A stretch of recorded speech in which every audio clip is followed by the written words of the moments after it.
எல்லாம் எங்க போய் சொல்ல. அவனோட பொருளை விட அடுத்தவன் பொருளுக்கு ஆசைப்படுறவன் தான் அதிகம். இதெல்லாம் என்ன எச்ச புத்தியோ, எங்க போய்தான் முடியும். முன்னாடி அழகா சிரிப்பான், மனசுல எதையோ நினைப்பான், மொத்தத்துல விஷமா இருப்பான். சொந்தம்னு சொல்லி கையாய கொடுப்பான், சந்தர்ப்பம் வந்தா கத்திய கழுத்துக்கே வப்பான்.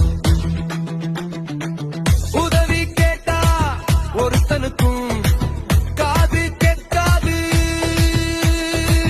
தேவை தீண்டா நீ இருக்கிற திசையே எவனுக்கும் தெரியாது. உண்மையே பேசினா ஒரு மாசம் போனும், காந்தியே நீட்டுனதா கதவே திறக்கும். வாழ்க்கையோட நெளிவு சுழிவு கத்துக்கோ, உலகமே மாறி போச்சு ஒத்துக்கோ. எங்க இருந்து பார்த்தாலும் இக்கரைக்கு எக்கரை பச்சைதான் இருக்கிற வச்சுக்கிட்டு இன்பமா வாழ எல்லாம் சாமி போட்ட பிச்சைதான்.